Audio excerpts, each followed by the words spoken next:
So I had to start over the video about the snake on the cross. So Moses basically put a snake on the cross and told them to worship it. And everybody who didn't worship it, they got stung by a flying viper and they died from poison. Right? So what I'm trying to tell you is, yes, you have to learn about the Israelites as well. Who has the best knowledge to teach you about the Israelites? The Mormons. They know all about the temple, they know all about the vessels, and they know about baptism, and they know a lot about these other rituals that God actually gave to the people. They also know about the lifestyle of how God's chosen people is supposed to be acting. They don't always uphold these traditions, but they do a pretty good job. Hence why these people are pretty righteous people from my point of view. I'm not saying their view on religion is perfect. I'm saying they are righteous people. That's all I'm saying. A lot of them are real righteous people that have faith in Jesus Christ, that believe Jesus Christ came and died for their sins. And not just die for their sins, but these people should learn to abandon their sins and do righteously. So that's what righteousness is about, abandoning sin, leaving sin behind, which means becoming more and more like God, which means becoming the best version of yourself. That's it. So the Mormon has a key to open that door into the path of righteousness. And they gave it to me. Right? I imagine it happened by accident, but when I was with my girl, I had my son, and the two Mormon missionary popped up, and she was all giggling, and she don't believe in God, and she's like, oh, you should probably learn with them. I know the real thing is, she just want to get rid of me. Because around that time, I just broke up with her. I never broke up with her before. Before she broke up with me like 100 times, and I'm begging, oh, please, baby, can we get back together? But that time, oh, I call it quits. I just cut it short, you know? And I told her, basically, if you want to get back to me, just let me know. She never wanted to get back. She never talked to me on that level. I even asked her one time, because we fucked. I'm like, does that mean we're back together now? She's like, nah. I was like, alright, I never had sex with her ever again. Fuck that, I'm not down with this shit, bro. Don't play with my heart. You know? Anyways, she was with the missionaries, man. Right? The both of us was there with the missionaries. And they was laughing and giggling, and she probably thought, oh, this guy's gonna get lost in the Mormon religion like a loser and everything, you know? But actually, God sent me there to be educated and to learn. I actually learned to read while I was a Mormon. I couldn't read shit. If I didn't, the Mormon, when I read, I was having like epiphany after epiphany, revelation after revelation, bro. I started seeing vision in my head. I could see the whole story in my mind, bro. The Holy Spirit was so strong on me, like right now I could feel it. All my knees are vibrating, my toes, my fingers are vibrating from the energy coursing through my being, bro. I would lay on the grass in the night and then look at the night sky and look at all the stars and just be wondering how great this God is and what the hell is going on in this world. I had no clue what God is like, right? My whole thought was, I found this God, bro, and he's great. He's greater than I thought he was. This God is so great. I started to be afraid. I was scared. I was so afraid, bro. I was scared that God would just use everything to talk to me and be like, yo, you being a bad boy. You know what I'm saying? So anyways, man, I'm just like, yo, so I take it easy, man. Try to change my life. All my friends, they didn't want nothing to do with me. Nobody don't want nothing to do with no righteous man. But I don't care, cause no, I got the fear of God in me. Like I'm scared. I know God is real for sure. I studied too much science in high school to not notice by now, right?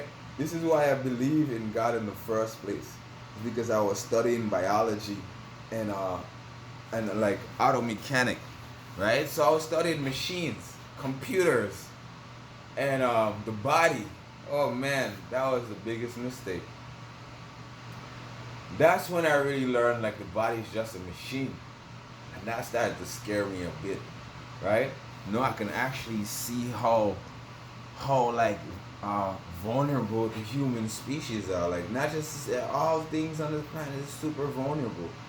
Like that's existing. Our vulnerability is death. That's what it is. And that's why everybody's scared. Everybody's scared because anything could make you die. Anything. The only thing promised in this life here is death, and everybody's afraid of that. But death is not something to be afraid of. It really isn't. I'm not trying to say I'm scared, but I'm trying to say it's still not something to be afraid of. Right? This God created this simulation, as some would call it. But from my understanding, it's pretty simple to understand. The power source, the sun, what converts the power source so we can actually touch that power source? The plants. Make fruit so we eat. Right? The animals, we eat some as meat. Right? But mainly the animals are here to help us. As you know, animals help us. They all do. They love us and they help us. They bow down to us. We're dominant to them. Animals will totally let us dominate them because they can't take care of themselves as well as we can take care of them, because we have the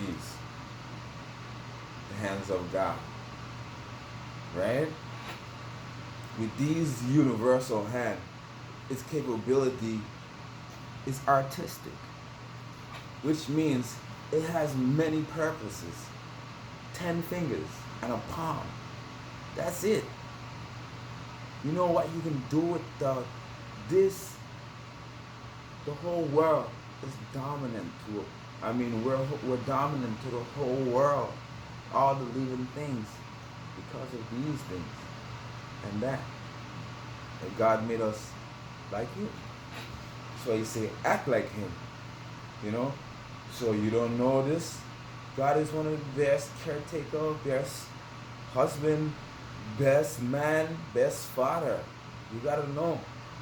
So we take care of the animals and the plants. They can't take care of themselves. If we're not here, the jungle is all tied up in plants growing into each other, all madness, chaos everywhere.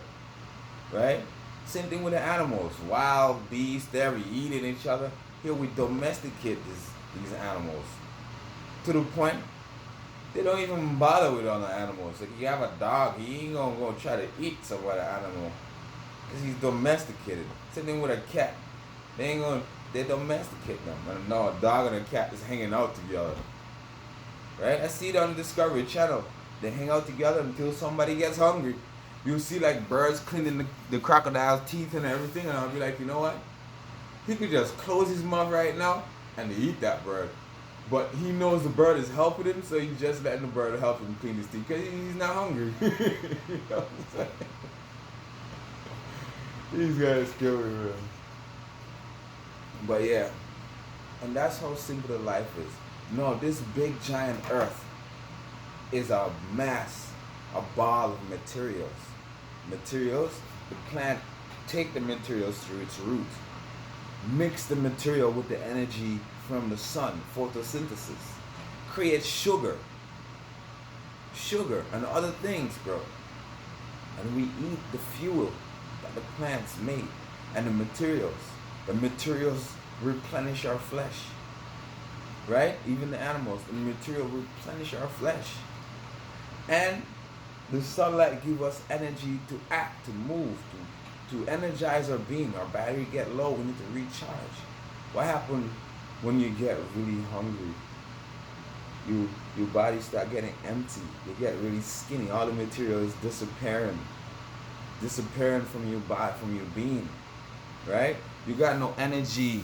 You got no sunlight in you. You can't move. You're just like, your battery's low. You're dying down. You're gonna die if you don't recharge your batteries. So, sunlight, you eat some fruits, you know. So I figure this, there is a God. Someone created this. This is not by chance.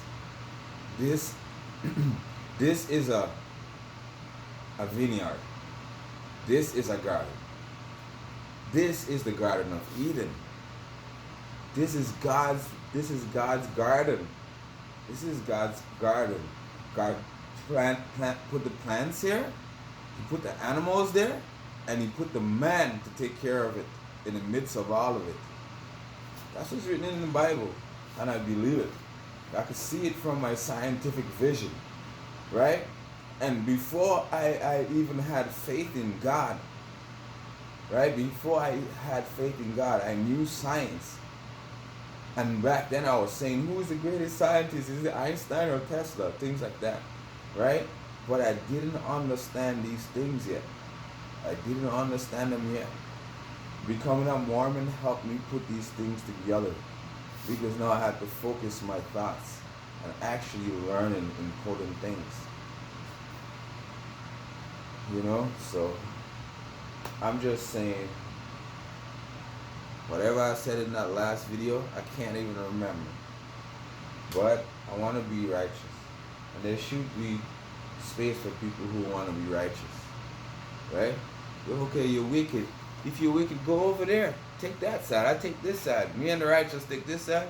You take that side. What's the big fuss about? Come on. You know? Let the wicked stay with the wicked. Let the righteous stay with the righteous. You know what I mean? No, we don't need that. We don't need you guys all up in our space. All up in our face, telling us how to live and what to do. Because we have our own thing going on. See, we don't want to live like you. If that's how you want to live that way. Nobody's stopping you. God is not stopping you, so why would I? If you ain't going to hurt me, I ain't going to hurt you, buddy. You trying to hurt me, I'm going to crush you. Know that. They don't call me Ramz for nothing. Ramz short for Rambo. Okay? You gotta understand what Rambo is all about. Rambo is about that movie, Rambo First Blood. The first movie. Rambo is a soldier that came from the army, fight for the US Army in Vietnam, went through a lot of pain and suffering, came back home, found out everyone from his squad died. The only person that survived died from cancer. He didn't even get to see him, his black friend, right? On his way to go to a restaurant to buy some food, a cop pull up in front of him and telling him, buddy, where you going?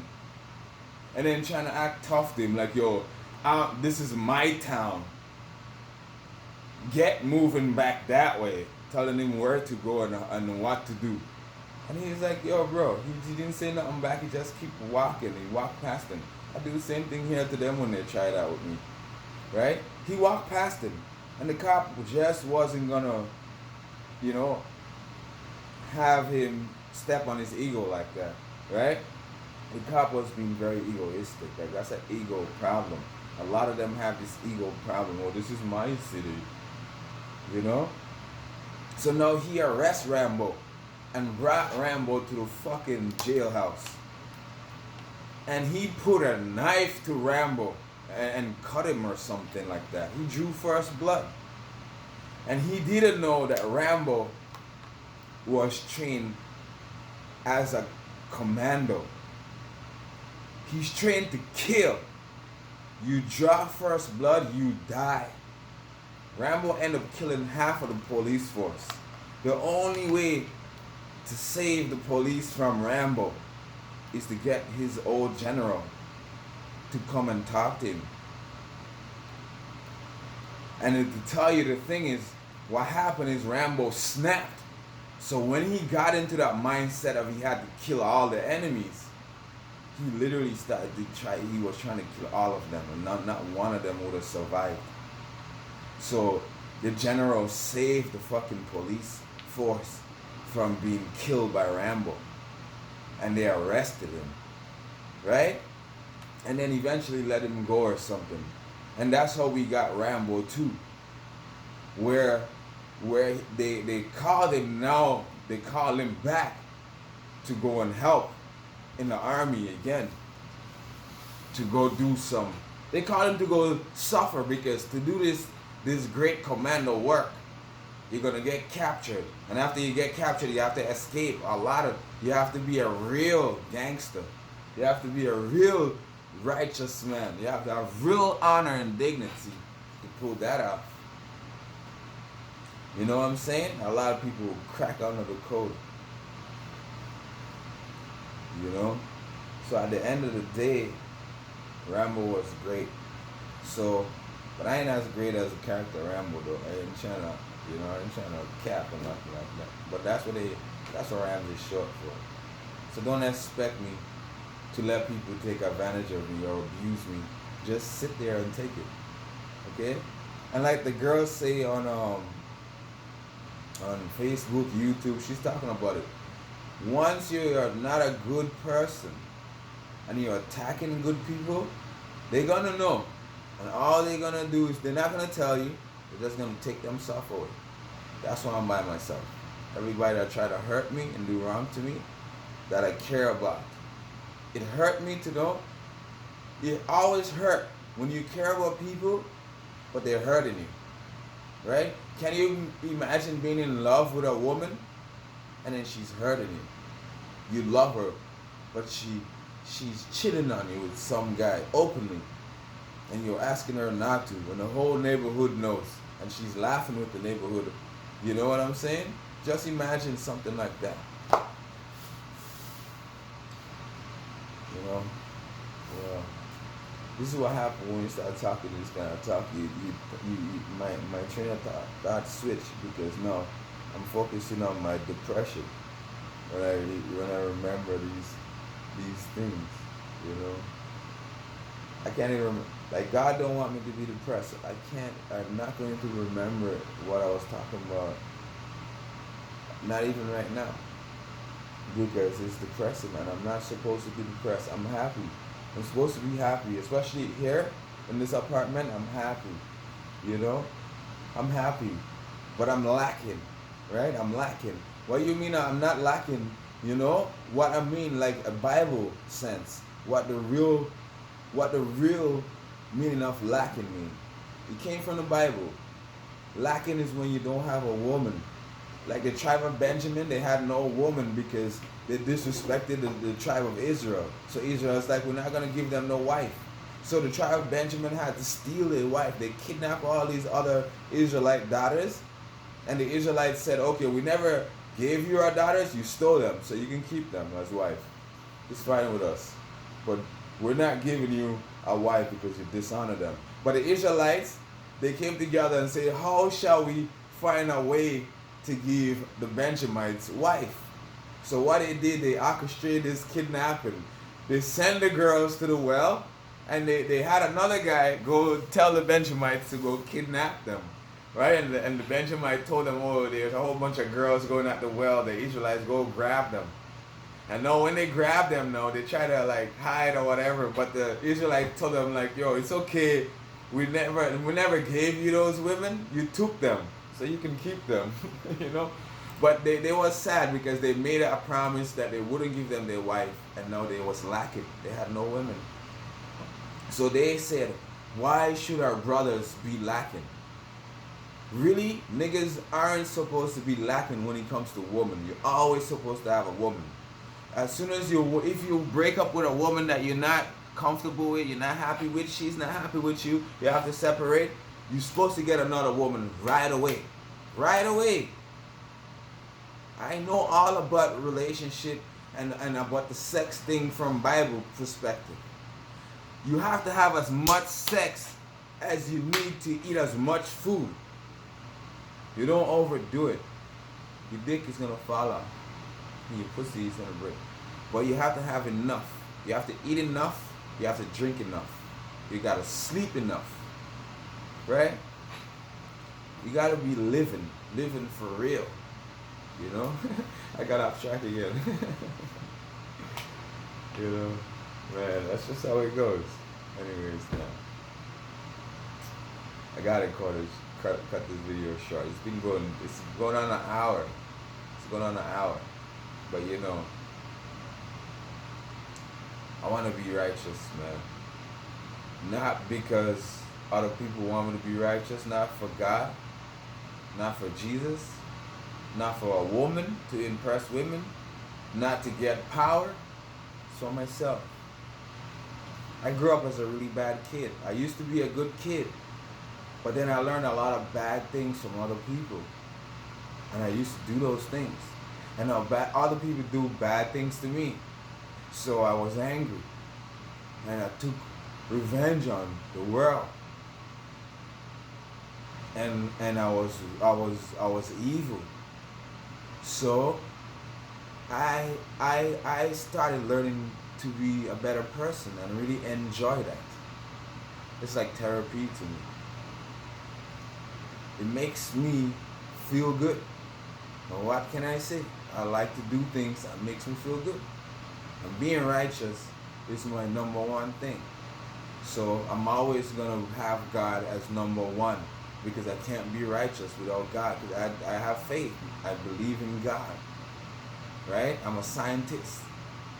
Right? I am an unrecognized, uncertified scientist. Okay? I'm very intelligent. Don't play with my intelligence. Right? So I have faith. My faith is solid. You cannot break my faith. All you can do is break my will, break my righteousness, but you cannot break my faith, because that belongs to God. God gives people understanding and faith. God wakes up who He wants to wake up, how He's going to wake them up. And why did God choose to give me faith? Don't complain to me, but I believe in this God. Okay? Now, let's talk about this AI and this computer business. Bro, this AI was out long before they started to announce it on the internet and everything. If you ever played Halo, the first Halo game on Xbox, Cortana, please. Halo, there's artificial intelligence in it. Not just artificial intelligence. There's probably more than one. Right? No, the cool thing about Halo is a game about an artificial planet that's been created by some machines.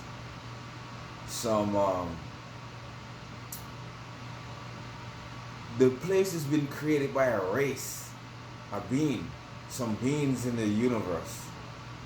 Right? There's one giant purple star, and there's a big halo, a ring floating close to it that's caught in its gravity. But the people who created this planet, that's just a ring. It's like a ring you put on your finger kind of thing. It's just a ring, like all the way around, like a round ring. This planet, and it has a hole in the middle. That's why the game is called Halo. And on this planet, when you play this game, right? I'm see if I can load it on my screen and show you. You can see the sea, right? It's trippy. It's trippy. You can see the sea, and you can drive